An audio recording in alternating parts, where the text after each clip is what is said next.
Hi, it's me, Ro, author of Speaking from Spirit, and here is your July 2023 energy alert. So, July is a 5 month in a 7 global year, and so 5 usually means there's going to be some changes, some things shifting up a bit.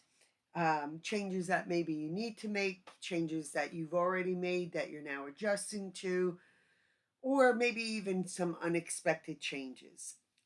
It's also about adapting to change, being flexible, being fluid with whatever life brings us that sometimes we have not planned on. And sometimes the 5 is about changing direction. So we like have these plans. We make these plans, or this is what I think I want, or this is what I'm going for. And then something else shows up and kind of shifts us into a new place that is more what our soul wants us to be doing. When I say that, I always think of the movie Doc Hollywood, how, the character is trying to get out to LA to be a plastic surgeon and winds up in a small town by happenstance, and then decides that this is actually where my destiny is.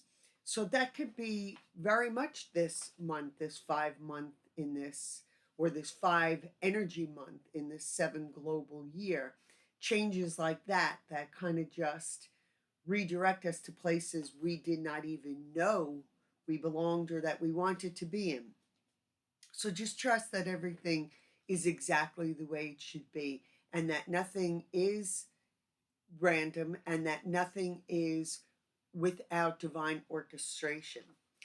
The 5 also resonates with networking. So you might find yourself meeting people or being connected to just the right people or groups or um, systems that are going to help you with whatever your endeavors are. And again, 7 is a soul led year. So the soul of you is making the plans and maneuvering like chess pieces all that is going on in your life to bring you to your destiny.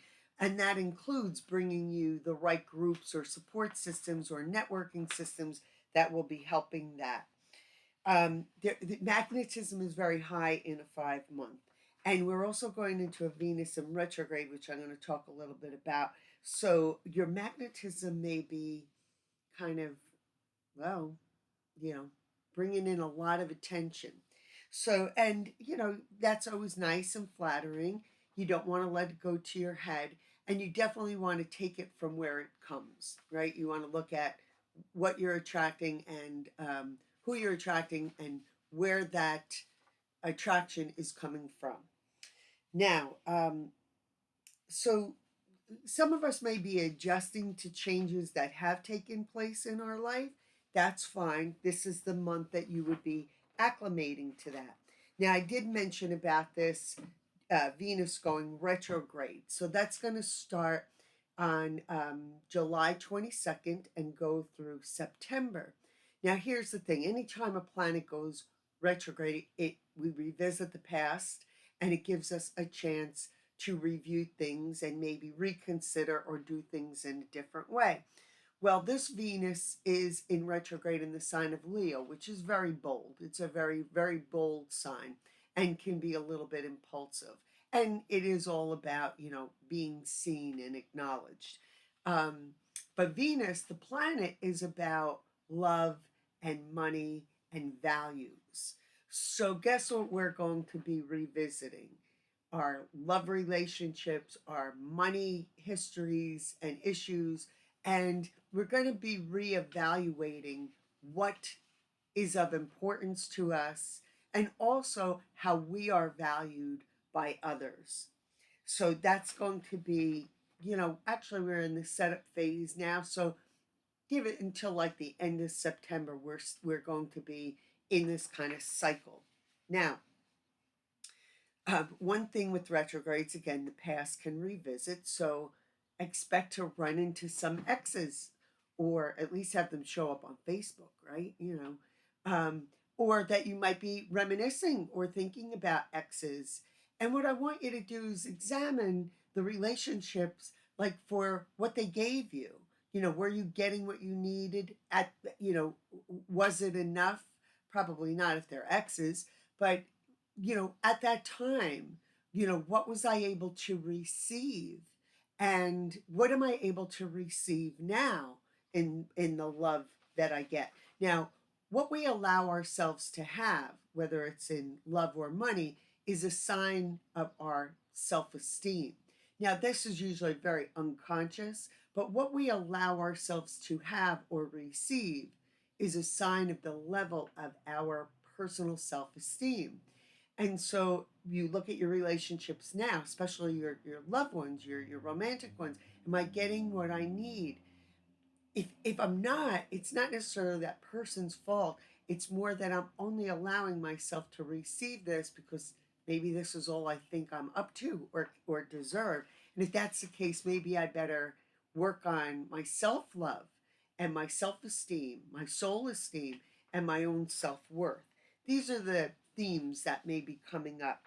Of course, because Venus has to do with money, we may be reliving some money issues that we've had in the past that we still have to look at or heal, because all of this is designed to bring us to this place of I love myself enough to have this or allow myself to have this or to feel worthy of this. And money, which is a resource, is often a reflection of that. As long as the money is not the piece that's giving us self-esteem or self-worth or making us think we're something, you know, these are again the themes that might come up. So, and if there's healing that has to be made in any money area or sector, that would be revisiting now. If you're single, it's a good time maybe to fall into love with yourself. It may not be the best time to meet the right partner. It could be like a quick fizzly kind of thing, like, a passionate thing, but not necessarily one of depth. If you are in a relationship, it might be a really good time to shore it up, strengthen it, go deeper into the commitment or the bonds, um, to speak really of what your needs are and to honor the needs of your partner. These are things that can be very, very powerful in a Venus retrograde time. It could be a time to rekindle your passion in a relationship as well. Now, because there is Venus also is about values, and this is like in the sign of Leo. So things may look more exaggerated than they are, right? You might see a piece of jewelry and go, wow, I have to have that. I don't care what it costs me. I have to have that. It's, worth every penny. But then you come to find out maybe it isn't. So it's best maybe not to do large investments during the Venus retrograde time. Kind of wait and let things reveal their real value. You could still buy it, but or go for it, but you want it to be at its true value, not at an inflated value. And that's a big deal right now with real estate. You don't want things at an inflated value, said the realtor's wife, right? That's funny. So this retrograde time we're going to be, and I'll be talking about it in August too. It's going to deal with matters of the heart. It's going to deal with matters of value, self-worth, money, things like that. And it's going to be bold because it's in the sign of Leo. Now, we have some things. So the full moon in Capricorn is July 3rd, and the new moon in Cancer is July 17th. So the full moons, obviously, we see they're big and bright, and we'll have fireworks too for the 4th of July in most places. But the new moon is dark. We don't see that. And the new moon is the time where we plant things or set intentions, and the full moons are where we release things. So start to think about what you might want to be releasing out of your life, what no longer serves you, what you want to shed. It is the season of the summer, and we shed in the season of the summer. So what you want to let go of, what no longer serves you, things like that. I do have some free events this month. We have a library on July 5th, the Edison Library. On July 6th is the Plumstead Library, and July 31st is the Manchester Library. And they are all mediumship demonstrations, and of course they are free. So you could go to my website to see the full list of all my events. Most of them are free events. And also, if you want to ever receive this full written alert, I write a nice full written energy alert for the month. And that only goes to my subscribers, my online spiritual community subscribers. We meet once a month online. We discuss all things spiritual. We power up, we meditate. So if you want to become part of that, again, that is also on my website. And you can also book a private reading on my website. Overall, again, this month is a month of change. It is a month of adaptability. It is going to retrograde, meaning we're going to be revisiting some things in the past. But I want to see what our messages are from our cards. So I'm going to pull from the Crow Tarot deck today. And what we're asking the crows is, what is the message for this group, or who is ever watching this uh, recording, what the message is for us personally for this month of July 2023. Knight of Swords. Oh, I like this one. Knight of Swords. So swords have to do with your mind and thinking and your logic and ideas. Lots of things about ideas with the swords. So the Knight of Swords. The Knight of Swords rushes into battle as the wind whips around him. He charges ahead, pushing past all those who get in his way. It is not malice or anger that propels him, but pure momentum. The Knight of Swords brings youthful, enthusiastic energy to a job, which brings with it the inspiration to create a pathway to success. This card may indicate a project that you are excited about, and that there is swirling energy around you that cannot be stopped and that you cannot be stopped. The Knights of Swords denotes a high potential and offers you the strength to complete the project, but it also brings a warning not to cut corners or to make hasty decisions. It's a 7 year. The soul of us is in charge. The soul of us, some of us live from that place. It's living from your authenticity. Some of us not so much. We live more from our thinking mind or our logic or our fears, right? What I'm afraid, so this is what I'm going to do, compelled by our fears. But when we live authentically, we live our destiny. And to me, this card is saying, your soul is saying, look, I'm in charge, and whatever changes I have to make for you to create and live our truth or our destiny or our authenticity, it's going to happen. We could do it the hard way or the easy way. We could do it with you kicking and screaming, but this month I'm making the changes for that to all fall in place. That's how I'm taking that card. Now, a little gentler deck is the Doreen Virtue Goddess cards here. And let's see what goddess is with us this month of July 2023 and what this goddess message is to us. Dana, the High Priestess. Dana, the High Priestess. You have divine knowledge that can help others through your spiritual teaching. All right. Delta's a Celtic goddess. Oh, where are you, Dana? The book is all messed up here.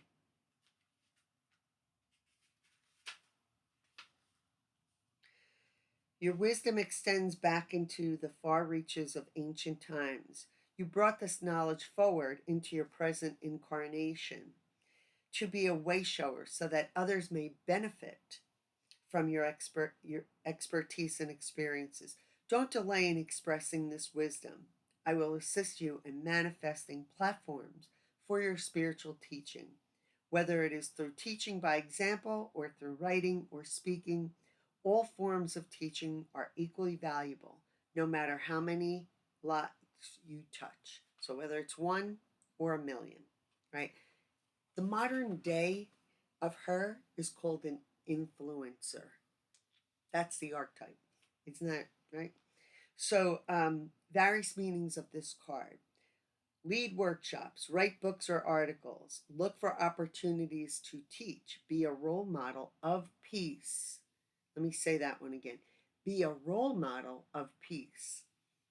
Honor your destiny, honor your divinity, know that you are a leader. So, Dana is one of the most ancient of Celtic goddesses, extending to the pre Gaelic times of Ireland when I can't even pronounce it, the Teutonans followed her and their creator, Mother Goddess. This is also very tied into the Fae, or the fairy folk. When the Gaelics invaded Ireland, the Teutonans transformed themselves into leprechauns. See? Fairy folk. As they remain today. Dana, who also is known as Diana or Danu, is extremely powerful and magical. She can help you with manifestations, alchemy, and divine magic. She can also introduce you to the elemental kingdom, especially the leprechauns. So there's luck here. Some of you that work with the Fae, she would be there like highest goddess, kind of like Blessed Mother or Kuan Yin is in to the angels. So she's helping us. She's with us. She's the guide for us this month. And she's reminding us that we have ancient wisdom. All of us do, from all the lifetimes that we've lived. And that is to be expressed into this world. And that maybe this month is the time to start to bring that out, to have another level of our divine self, as in that 7 year of spirit, show up and be part of this world, or actually be in leadership to others for this world. So, nice cards, right? I think these are pretty good and very strong and powerful messages. July starts, well, June started the season of the summer, which is the transformation time, the element of fire, when the snakes shed their skin, meaning they let go of all that they don't need so that they could be brand new and transformed. That's in us too. We could call upon that energy and use it to transform our lives. So even if your life is in a great place, you can go from great to better, right? From great to even greater. You can, if it's not in such a good place, it can go from not so good to better. It's a time to reinvent ourselves, rewrite our stories, get rid of the old stories. God, get rid of the old stories. Most of them are from pain bodies and things we believe in our head. But this is a chance now that we get to write our script, and our soul wants to write that script. And as it does for us, it's part of the collective. It changes the story of this world. So that's kind of it. That's my message for July. Again, you could go to my website, www.rosemarierubenetticapiello.com, for more information. And hopefully, I'm going to see you in August. It's me, Ro, wishing you peace.